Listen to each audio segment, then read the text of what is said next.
Sir, आप समझते हैं कि 2026 वाकई ईयर ऑफ वॉर्स बन सकता है या फिर बड़ी ताकतें तसादुम से बचने की कोशिश करेंगी? आप किस तरह से देख रहे हैं, क्योंकि पेशन गोइयां की जा रही हैं कि दुनिया तीसरी आलमी जंग की तरफ जा रही है?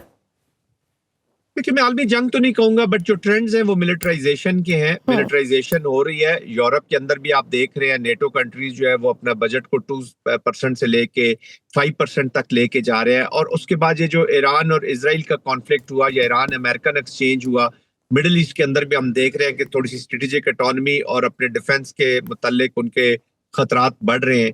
फिर दो हेजमोनिक डिजाइंस एप्लीकेशन उनकी हुई है हमारे रीजन में, हिंदू जायनिज्म की, और मिडिल ईस्ट में, वेस्ट एशिया में जो जूइश जायनिज्म है उसका ऑलरेडी एप्लीकेशन हुई है। फिर यूक्रेन का भी जो कॉन्फ्लिक्ट है, वेस्ट की अपनी एप्रीहेंशंस है। तो मिलिटराइजेशन तो हुई है, जिसकी वजह से लगता है कि कॉन्फ्लिक्ट थोड़ा सा कंटिन्यू जरूर करेगा, लेकिन जो नॉन स्टेट एक्टर्स का यूज है या जो वो उसमें इजाफा जरूर होगा, क्योंकि टेररिज्म के हब बन रहे हैं कंट्रीज लाइक अफगानिस्तान। वहां पे नॉन स्टेट एक्टर्स इकट्ठे हो रहे हैं, वो ट्रांसनेशनल टेररिज्म लेके जाएंगे, तो खतरात बढ़ेंगे 2016 में। क्योंकि हम देख रहे हैं कि अगर ये सिंपल सर यूक्रेन और रशिया का मसला ले ले तो वो मामला हल होने की बजाय मजीद बिगड़ ही रहा है। अब तो बाकायदा वहाँ पे ग्रुप्स बन चुके हैं और यूरोपीय यूनियन और अमेरिका किस किस के साथ खड़े हैं, दोनों फ्रीक पीछे हटने को भी तैयार नहीं। तो क्या ये जंग दीगर ममालिक के बरह रास्त शामिल होने का सबब बन सकती है?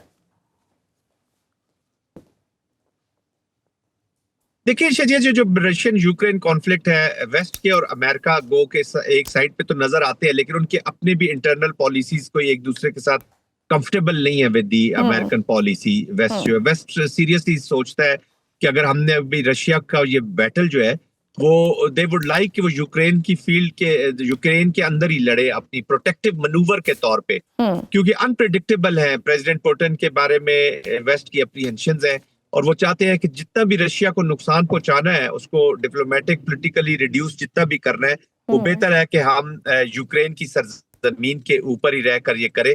इस वजह से वो उसको इनकरेज भी करते हैं और मामला जो हल की तरफ जाता हुआ नजर नहीं आ रहा है। अप्रैली प्रेसिडेंट ट्रंप अपने 20 पॉइंट्स के साथ एफर्ट तो कर रहे हैं, बिल्कुल ठीक सर, लेकिन कुछ ऐसी सीरियस चीजें हैं जो which is a major thing, उनका जब तक तस्फिया नहीं होता ये सोल्यूशन की तरफ जाता हुआ नजर नहीं आता। मुझे थोड़ा सा ये कॉन्फ्लिक्ट आगे चलता हुआ नजर आ रहा है, इमीडिएट इसका एंड नजर नहीं आता। और सर दूसरी जानिब गजा और इसराइल के मामले में भी जिस अमन फोर्स की बात हो रही थी, उस पर इसराइल ने तुर्किया के बाद अब पाकिस्तान अफवाज के हवाले से भी इनकार कर दिया है कि इसे कबूल नहीं है। और ये दोनों ममालिक वो हैं जो हमास को गैर मुसल्ला करने के हवाले से अपना एक मौक़िफ़ रखते हैं जो इसराइल और अमेरिका से मुताबिकत नहीं रखता।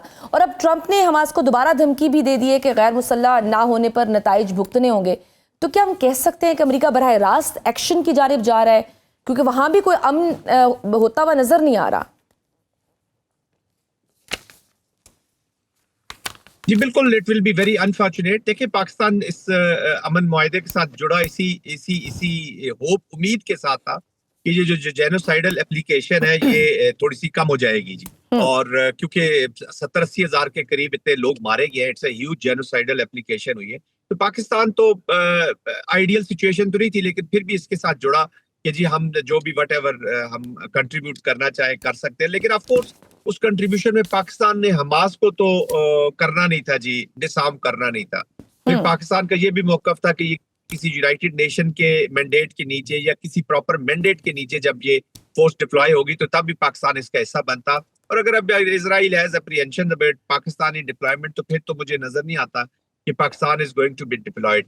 ऑफ कोर्स हमास भी डिसआर्म उस वक्त तक नहीं होना चाहेगा जब तक उसको टू स्टेट सॉल्यूशन की तरफ या जो एंड स्टेट है इस पूरे एफर्ट की वो उसको सामने नजर नहीं आएगी। तो things are very very complicated, very very complex, और अभी तक काफी चीजें जो है वो ग्रे में है जी। वो जब तक चीजें सामने नहीं आएंगी उस वक्त तक हम, और न सिर्फ पाकिस्तान बल्कि बाकी इस्लामी ममालिक भी जो है वो अपना कुछ ना कुछ एप्रीहेंशंस रखते होंगे।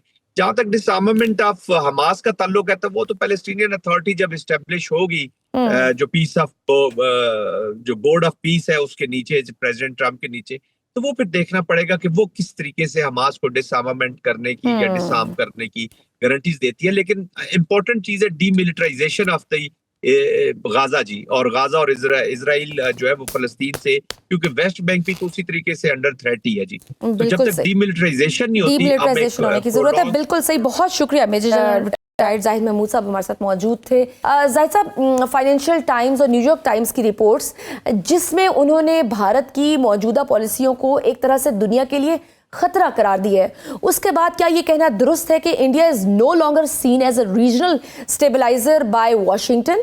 जी बिल्कुल, देखिए शजिया, अल्हम्दुलिल्लाह पाकिस्तान ने जो परफॉर्म किया है, मैं नॉट दिस कि I am a Pakistani defence security analyst, तो मैं उस कॉन्टेक्स्ट में बात करूं, but this is a reality on ground कि मार्के हक के बाद जो इंडियन स्पेस थी वो स्क्वीज हुई है जी।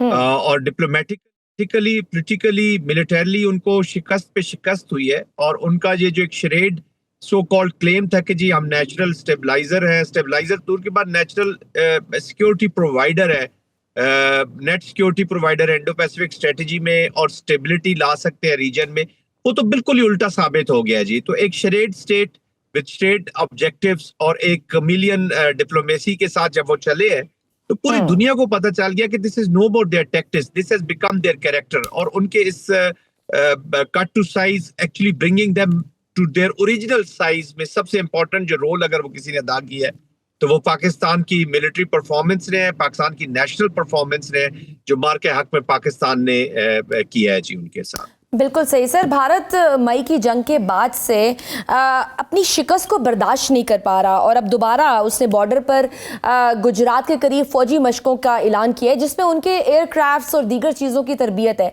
क्या पाकिस्तान को इस हवाले से संजीदगी से सोचना चाहिए, क्योंकि भारत जो है वो बारहा कह चुका है कि वो पाकिस्तान पर हमला करने का प्लान रखता है?